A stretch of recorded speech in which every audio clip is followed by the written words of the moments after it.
karon pagkita din sa Holy Spirit raw santa kanang open gani ko kay ipakita ko dili og kuan mga anghel na nagapalibot tas pagkama sa mga naglantaw para sa mga anghel kay nag-asili sila tas pagkawala na kay pag ingon gani mo ganing kuan produce fire kay kita ko nga kalayo nga kuan nag-spread din sa palibot nato nga nakita na ko kasi pa nga naglalaro ko ni Tinik like kasi bili kay sila ko daghan kay mga itong mga aso nga nagsunod siya ang lawas wala ako makita tapos nagalitin ko sa ito mga kera wala siya nabuka nga ako ipakita tapos pagka malaki ako yung lumuga kayo hindi dahil kalakan matrok isang unsa kay nato ang pinarog patabara sa radiation.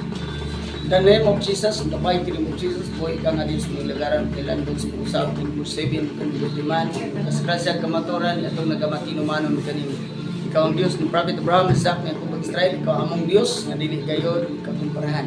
Ikaw ang Diyos, hari sa tanang hari, ani nga natin, the fire of God, the name the Father, the Son of Ligos, nga magasipti sa tanang mga adlaw, sa tanang grupos mga mata na kamasilugtan. And the Father, the Son of Ligos, Jesus, my Master. Pagdating kay Jesus ako as a spirit friend nag-pray na kapasok kayo ng meditar. Nakita na ko na nayos ang kahayag kayo ng tao na ito mga dilis ng mga ako. Nagdala siyang espada, ang espada kaya itong sorte ito sa tunga nagkakalayo. Kung nag-request ko at parang magkasang mga wala siya ng bubog.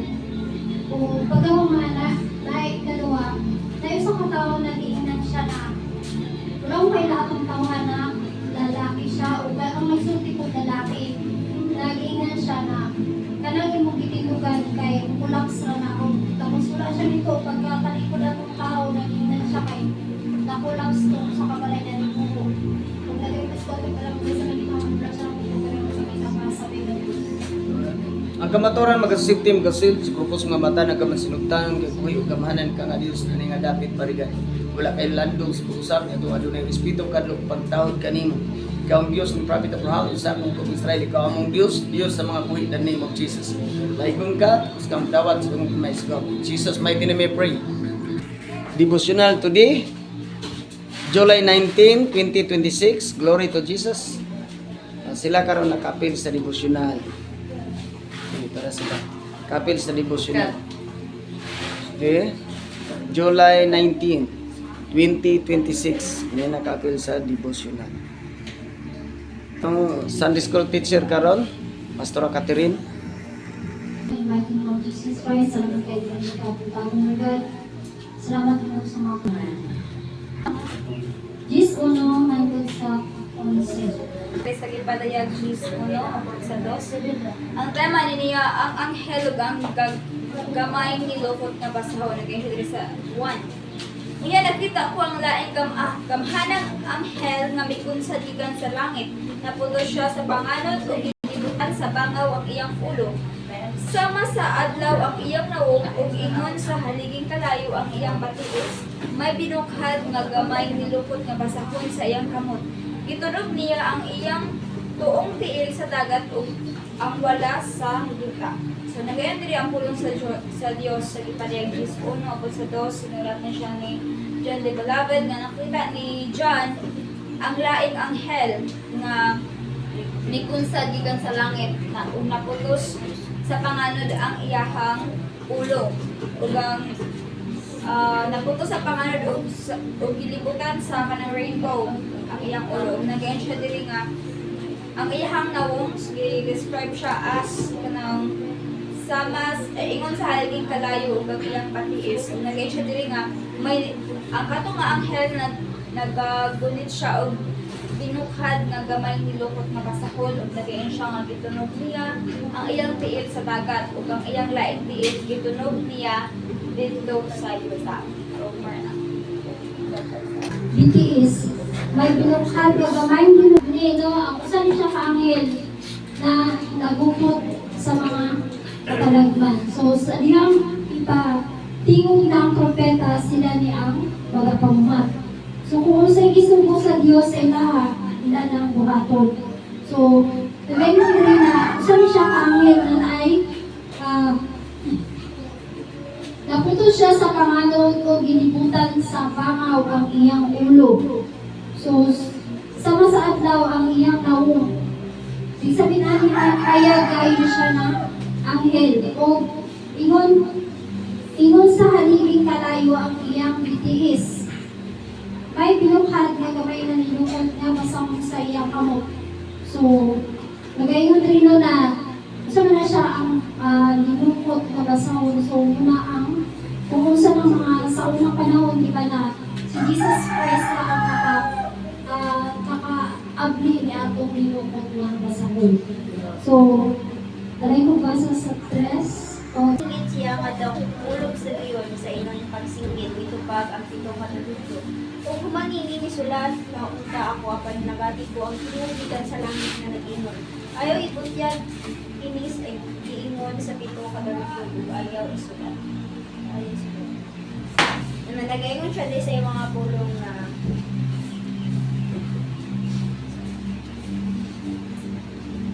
singit siya nga, ang ihang pagsinggit sa hangin kay sama sa liyon nga gang kasinggit or Angin kay namuto ang naputo siya sa panganod. Siya niya ang anghel na gamulog sama sa liyon. Sa iyang pagsinggit dito ba ang pitong dalugdog. So, di ba si Jesus Christ siya is the Lion of Judah. So, pinagi gayon sa iyang mulog. Hallelujah.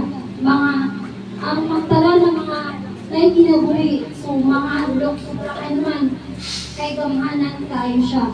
So, matong ingon din na nisinggit siya nga may daw ulog sa liyon sa iyang pagsinggit kutubag ang pitong kadalugdog.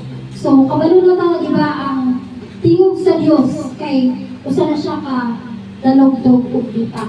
So sa unang panahon sa diyang mo mupakita gayud o dalugdog bitak ang mga katawan is mga adlok na sa sobrang kaisang. Pero karon di ba karon is na kita sa grasya. So hallelujah, pinaagi sa dalugdog ug bitak. Sa una is sa diyang wala pa tanang malagad sa Ginoo, di ba, pagkusog kaayo mga adlok ta, pero karon kay nakabalo naman ta na tingog man sa Dios o ang mga anghel. O nagaingon din na mitubag ang pitong kadalugdog o gumani ini musulat na unta ako apan nabati ko ang tingog gikan sa langit na nagingon. Ayaw ibutyag ang giingon sa pitong kadalugdog o ayaw ini isulat. So usa na to siya ka giwarningan siya sa di na siya dito na dili pwede ipadayag. So, ibig sabihin anak, kung unsa ang gingon sa Ginoo, na dili pwede niya ibutyag, dili yun na siya kay si John D. David, usa na siya usa ka propeta na siya sa Dios na nakaadto sa third heaven. So, ang iyang inaman is naa dito. So, gipakita siya sa Dios kung sa ang mga kahibulungan ng mga butang. So, dito sa langit. Kung nagayon rin na, kung gumanin yung musulat ng tako apan nabati ko ang tingog gikan sa langit na rin ayaw butang, ang hiingon sa pitong kadalugdog ayaw kini isulat. So, hallelujah mo na ang linukot na basahon. Kung nagayon rin sa number 5, alay ko basa, 5 o 6. Anghel nga nagbarog sa dagat ug sa yuta miisa sa iyang tuong kamot ngadto sa langit ug nanumpa siya sa ngalan sa Dios nga buhi kanunay nga nooy nagbuhat sa langit ug sa yuta sa dagat ug sa tanan nga anaani nimingon ang anghel dili na gayud langanon.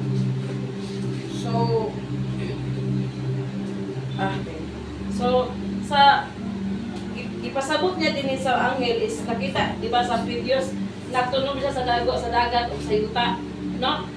Then diri sa dares niingon siya diri nga dili niya langanon. So kung unsa ang gihatag nga tahas sa Dios sa mga anghel nga mga sa 7 ingon siya dira katalagman or ingon siya dira nga mga tinagong plano is dili na langanon sa Dios. Kung walay si bisan kinsa nga makaharang niya. Amen. Hallelujah. Pastor Rodilin, na tinod mo na kung unsang giingon sa mga taas, sa mga anghel, kung unsay gisugo sa amahan, ilag nila siyang tumanon. Kaya naman naako na sila isidot kung sila wala ni tuman sa sugo sa amahan. So, hallelujah. Hallelujah. Inipatingog sa ikatarong ang sayang trumpeta tumanong ngayon sa Diyos ang ginago niyang plano. Sumala sa ipatayag niya sa iyang mga sunurong trumpeta. So ang boto sa bot-ani nga, nagkaroon ipatingog sa ikatarong ang sa mga trumpeta, doon ay mga katalagman nga para maabot dili sa kalimutan kung unsa man nga katalagman nga maabot dili ang mga kaya ng mga linog, daghan kay mga katalagman tungod kay ang mga tao nga adili sa kalimutan kung mas nagpatiyadaan. So, muna ang tinagong mga plano ni Jesus Christ. So, ito po. Ibubo sa mga anghel kung unsay giingon lang ang mga katalagman sa Diyos. So, hallelujah. Sa gihon ibubo na ang katalagman. Hallelujah. Daghan kayo ang mga matay. Kay tungod sa mga tao or kita na nakabalo na ta sa kamatuoran o akuban, kahit nakabalo na sa kamatuoran is tibuhan tragyapon sa pagkadautan. O nagayon din na Diyos ang tinagaw niyang plano sumala sa gipadayon niya sa iyang mga sulugoong propeta. So ang pulong niya is tinuod mo siya o nagayon ra ang iyang mga pulong dili mo balik na hawak niya kanya. So ang Diyos, hallelujah, kung saan siya iyan ang tumanong. Pero kita, hallelujah, ato mang ituman kung saan ato mang isal sa Diyos. O alay kong basa sa number 8. Na usapang tingog ikat sa langit, nga miingon, kuha ang inyong nga basahon, tugtan sa anghel, na nagparon sa dagat o sa yuta. Kasi mga tunawon din, galing balasahon, muna ang mga ipakon ng Jesus Christ, hindi mo karanaman. So, hallelujah, gisugo niya si John the Beloved na kuhaon tong linukot na basahon. So, kung sa ganing isulti sa amahan, iya yun siya bituman. Kung sa ganing rin na, walay laing ang makabuklat ni hallelujah, maunabot si Jesus Christ. Amen. Kung nagayon din sa number 9, alay ko basa. Busa giduol ako sa anghel aron pangayo kaniya gabay nga pasahon o lingon siya kanako kuha kini o kan-an is kini sama sa dugong samtang anaha sa imong babaapan pait kung matulong mo na. Amen. Nagayon siya diri ako nakuha diri nga pulong sa diyan ko wala ka ng pati tumakay sa diyan ko nato sa kapitipan siya katamis gali sa diyan is kana wala ka ng pati tumabot. Kung abot ang time kung mabalik ang Diyos, sama siya sa mapait natin na atong yuma, tagang-taman. O for the purpose. Tulong sa Diyos na giduol. So, si John the Beloved, kung sa inyo saya sa Diyos, iyak yung gituman. Nagduol siya na kuha ang kasahon o hallelujah, kuha akini o kada ang iskini sama sa Diyos.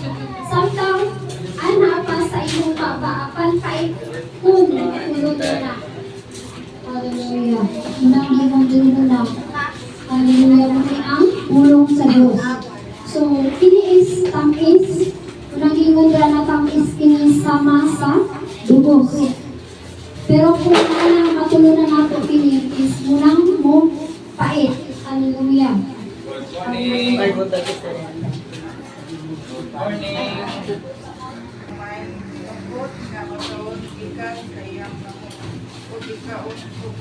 Langis kini daw dugos sa diyang basa ang kapa. Kapa na imong pait sa turong muna. Daw sa inyo nina na po, ginahanglan sa iyaw mo pag-usaw ang kayo sa Diyos. Ngadto sa dagang katawan na nasod. Mga nasod at mga pinungan o mga kanin. Ako sa pag-ibig ko, pero sa niya ginagawa ginahanglan at sa inyong ang pulong sa Ginoo sa mga katawan na Amen. ang maakiyan namin mga mata na natin So, hallelujah mo na ang pulong sa Diyos na naakaroon ka ng kuikson. So, may ang pulo sa Diyos. So, di ba, nag-interest na naman sa nakukuha, tapang buta ng pulong na, ng pulungan sa Diyos, o ang pulong Diyos. Hallelujah. Ngunit kung usang nakabutang direksyon, nang ibigan si Johnny Palapit na, isang yaw mo sa, hallelujah, sa daghang katawan, mga nasugman o mga pinulungan o mga ari. So, sa dihang gisultian ta sa Dios niini ato ginang isang yaw ang iyang mga pulong. So kung unsa ang ibuhat sa Dios sa imong kinabuhi na ang imong i-witness kung unsa ka pag-ay sa Dios, kung unsa ka panalangin o unsa pang mga milagro naghimo sa Dios sa imong kinabuhi na ato ang isang yaw. So ang pulong sa Dios pamahanan siya. Amen. O hallelujah, so kita nagkatinud-anon kaniya igsoon. So magamit lamang nato ng otoridad niya sa dihang lituman ka o hila sa iyahang ngalan. Amen. Hallelujah, o nahigugma. So, hallelujah. Isa pa ba ang ato ang ginulat, diba? Kagayon siya dra na atong isang yaw ang bulong sa Ginoo.